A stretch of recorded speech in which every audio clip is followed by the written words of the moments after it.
Assalamualaikum warahmatullahi wabarakatuh. Perkenalkan, kami dari kelompok 2 yang beranggotakan 3 anggota. Yang pertama Enika Rahmawati, kedua Fathia Rizky, dan yang ketiga Putri Alis Fahani. Di sini kami akan membahas mengenai fungsi perencanaan atau planning. Perencanaan merupakan tahapan paling penting dari suatu fungsi manajemen, terutama dalam menghadapi lingkungan eksternal. Pada hakikatnya, perencanaan pendidikan ialah proses pemikiran yang sistematis dan analisis rasional. Yang dimaksud analisis rasional di sini yakni mengenai apa yang akan dilakukan, bagaimana melakukannya, siapa pelaksanaannya, dan mengapa hal itu harus dilakukan, serta kapan suatu kegiatan akan dilaksanakan. Nah, menurut KOMS tahun 1982, perencanaan pendidikan yakni suatu penerapan yang rasional dianalisis sistematis proses perkembangan pendidikan dengan tujuan agar pendidikan itu lebih efektif dan efisien serta sesuai dengan kebutuhan dan tujuan para peserta didik dan masyarakatnya. Dengan demikian, definisi perencanaan pendidikan apabila disimpulkan dari beberapa pendapat tersebut adalah suatu proses perumusan kebijakan dan instrumen sekaligus teknik penentuan prioritas. Juga merupakan bagian integral pembangunan nasional suatu negara serta penghubung antara harapan orang tua, masyarakat, peserta didik, dan negara dalam upaya mencapai tujuan maupun fungsi pendidikan. Materi selanjutnya yaitu mengenai persoalan pokok yang dibicarakan dalam perencanaan pendidikan. Di sini ada 4 persoalan pokok. Yang pertama, tujuan pendidikan, yaitu sebagai suatu yang akan dicapai melalui kegiatan perencanaan pendidikan. Yang kedua, status sistem pendidikan, yaitu menunjuk kepada bagaimana suatu sistem pendidikan yang ada sekarang, apakah sudah mencapai target-targetnya atau belum. Yang ketiga, alternatif pemecahan masalah, yaitu menuju kepada kemungkinan-kemungkinan apakah yang dapat dipilih untuk mencapai tujuan yang telah ditetapkan. Dan yang terakhir yaitu mengenai strategi pencapaian tujuan, yaitu menuju kepada cara terbaik mencapai tujuan tersebut. Selanjutnya mengenai prinsip perencanaan atau planning. Yang pertama, prinsip interdisipliner, yaitu menyangkut berbagai bidang keilmuan atau beragam kehidupan. Hal ini penting karena hakikat layanan pendidikan kepada peserta didik harus menyangkut berbagai jenis pengetahuan, beragam keterampilan, dan nilai norma kehidupan yang berlaku di masyarakat. Yang kedua, prinsip fleksibel, yaitu bersifat lentur, dinamik, dan responsif terhadap perkembangan atau perubahan kehidupan di masyarakat. Hal ini juga penting karena hakikat layanan pendidikan kepada peserta didik adalah menyiapkan siswa untuk mampu menghadapi perkembangan ilmu pengetahuan dan teknologi atau iptek dan beragam tantangan di kehidupan terkini. Yang ketiga yaitu prinsip efektivitas efisiensi. Artinya, dalam penyusunan perencanaan pendidikan didasarkan pada perhitungan sumber daya yang ada secara cermat dan matang, sehingga perencanaan itu berhasil guna dan bernilai guna dalam pencapaian tujuan pendidikan. Yang keempat, prinsip objektif, rasional, dan sistematis. Artinya, perencanaan pendidikan harus disusun berdasarkan data yang ada, berdasarkan analisa kebutuhan dan kemanfaatan layanan pendidikan secara rasional atau memungkinkan untuk diwujudkan secara nyata, dan mempunyai sistematika di tahapan pencapaian program secara jelas dan berkesinambungan. Yang kelima, prinsip kooperatif dan komprehensif. Artinya, perencanaan yang disusun mampu memotivasi dan mampu membangun mentalitas semua warga sekolah dalam bekerja sebagai suatu tim yang baik. Di samping itu, perencanaan yang disusun harus mencakup seluruh aspek esensial atau mendasar tentang layanan pendidikan akademik dan non-akademik setiap peserta didik. Yang terakhir yaitu prinsip human resource development. Artinya, perencanaan pendidikan harus disusun sebaik mungkin dan mampu menjadi acuan dalam pengembangan sumber daya manusia secara maksimal dalam mensukseskan program pembangunan pendidikan.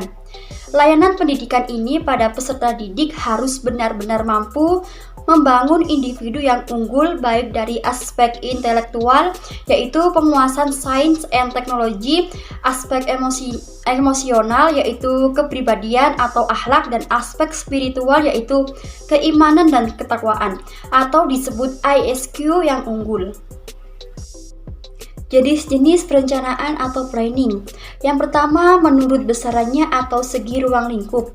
Yang pertama yaitu perencanaan makro, perencanaan yang menetapkan kebijakan-kebijakan yang akan ditempuh, tujuan yang ingin dicapai, dan cara-cara mencapai tujuan itu pada tingkat nasional. Rencana Pembangunan Nasional dewasa ini meliputi rencana dalam bidang ekonomi dan sosial. Dipandang dari sudut perencanaan makro, tujuan yang harus dicapai negara, khususnya dalam bidang peningkatan SDM, adalah pengembangan sistem pendidikan untuk menghasilkan tenaga pembangunan, baik secara kuantitatif maupun kualitatif. Secara kuantitatif, pendidikan harus menghasilkan tenaga yang cukup banyak, yang sesuai dengan kebutuhan pembangunan. Sedangkan secara kualitatif harus dapat menghasilkan tenaga pembangunan yang terampil, yang sesuai dengan bidangnya dan memiliki jiwa Pancasila. Yang kedua, perencanaan meso, yaitu kebijakan yang telah ditetapkan pada tingkat makro, kemudian dijabarkan dalam program-program yang berskala kecil. Pada tingkatannya, perencanaan sudah lebih bersifat operasional, disesuaikan dengan departemen dan unit-unit. Yang ketiga, perencanaan mikro.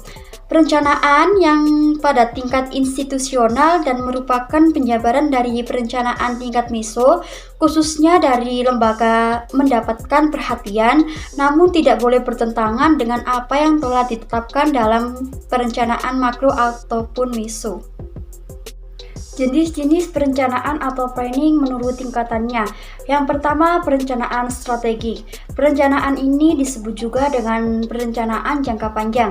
Perencanaan ini menurut Ardi Murdik diartikan sebagai konfigurasi tentang hasil yang diharapkan tercapai pada masa depan. Perencanaan ini digunakan untuk mengatakan suatu lingkup perencanaan yang lebih general, di samping adanya beberapa jenis perencanaan lain yang disebut dengan Steiner. Pengertian perencanaan strategi ini yaitu proses pendayagunaan sumber-sumber dan strategi yang mengatur pengadaan dan pendayagunaan sumber untuk mencapai tujuan. Hal tersebut bertujuan untuk mencari bentuk dan identitas pada masa yang akan datang dengan mempertimbangkan berbagai kompleks dalam suatu sistem. Yang kedua, perencanaan koordinatif, yaitu ditunjukkan untuk mengarahkan jalannya pelaksanaan sehingga tujuan yang telah ditetapkan itu dapat tercapai secara efektif dan efisien. Perencanaan ini mempunyai cangkupan semua aspek operasi suatu sistem yang meminta ditaatinya kebijakan-kebijakan yang telah ditetapkan pada tingkat perencanaan strategi. Materi yang selanjutnya yaitu jenis-jenis perencanaan menurut jangka waktunya. Yang pertama yaitu perencanaan jangka pendek. Perencanaan jangka pendek merupakan perencanaan tahunan atau perencanaan yang dibuat untuk dilaksanakan dalam waktu kurang dari 5 tahun. Sering disebut sebagai rencana operasional. Rencana ini merupakan penjabaran dari rencana jangka menengah dan jangka panjang. Yang kedua yaitu perencanaan jangka menengah. Perencanaan jangka menengah mencakup kurun waktu di atas 5-10 tahun. Perencanaan ini penjabaran dari rencana jangka panjang, tetapi sudah lebih bersifat operasional. Yang ketiga yaitu perencanaan jangka panjang. Perencanaan jangka panjang meliputi cakupan waktu di atas 10 tahun sampai dengan 25 tahun. Perencanaan ini memiliki jangka menengah, lebih-lebih lagi jika dibandingkan dengan perencanaan jangka pendek. Dengan demikian, perencanaan tahunan bukan hanya sekedar pembabakan dari rencana 5 tahun, tetapi merupakan penyempurnaan dari rencana itu sendiri. Selanjutnya yaitu jenis perencanaan berdasarkan sifatnya. Jenis perencanaan berdasarkan sifat dibagi atas 3. Yang pertama yaitu perencanaan strategik. Perencanaan yang berhubungan dengan proses penetapan tujuan, pengalokasian sumber-sumber untuk mencapai tujuan, dan kebijakan-kebijakan yang dipakai sebagai pedoman untuk memperoleh, menggunakan, atau menghilangkan hal-hal tersebut. Perencanaan strategis cenderung dipusatkan pada masalah-masalah yang tidak begitu terstruktur, yang melibatkan variabel-variabel yang jumlahnya banyak dan parameter yang tidak pasti. Yang kedua, perencanaan manajerial. Perencanaan yang ditujukan untuk mengarahkan jalannya pelaksanaan, sehingga tujuan yang telah ditetapkan dapat dicapai secara efektif dan efisien. Yang ketiga yaitu perencanaan operasional, yang memusatkan perhatian pada apa yang akan dikerjakan pada tingkat pelaksanaan di lapangan dari suatu rencana manajerial. Selanjutnya yaitu jenis-jenis perencanaan berdasarkan sektor. Yang pertama yaitu perencanaan nasional.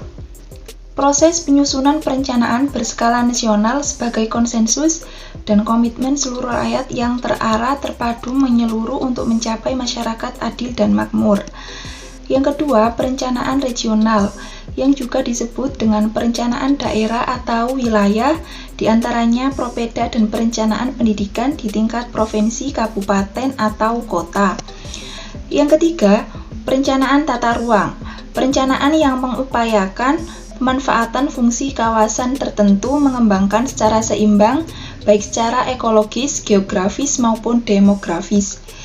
Jadi, dapat kita simpulkan bahwa perencanaan tersebut disusun agar dapat menuju ke arah yang lebih baik. Walaupun demikian, tidak semua perencanaan tersebut berjalan sesuai rencana. Terkadang sesuatu yang telah kita perhitungkan dengan matang, tapi pada kenyataannya kadangkala terdapat masalah yang di luar pikiran kita. Oleh karena itulah, perencanaan tersebut akan terus dievaluasi dalam kurun waktu tertentu agar tujuan yang ingin dicapai dapat terwujud dan terlaksana dengan baik. Selanjutnya yaitu tahap proses perencanaan pendidikan. Ada 6, yaitu yang pertama pra-perencanaan, yang kedua perencanaan awal, yang ketiga formulasi rencana, yang keempat elaborasi rencana, yang kelima implementasi rencana, dan yang keenam yaitu evaluasi dan perencanaan ulang. Selanjutnya kriteria perencanaan yang baik. Perencanaan pendidikan harus memenuhi kriteria-kriteria tertentu, yaitu yang pertama, perencanaan haruslah secara politik yang dapat dipertahankan. Yang kedua, perencanaan pendidikan harus lebih memperhatikan alokasi sumber-sumber yang optimum sehingga tidak menimbulkan hambatan-hambatan. Yang ketiga, perencanaan pendidikan haruslah dapat dilaksanakan secara administratif, manajemen, dan organisasi.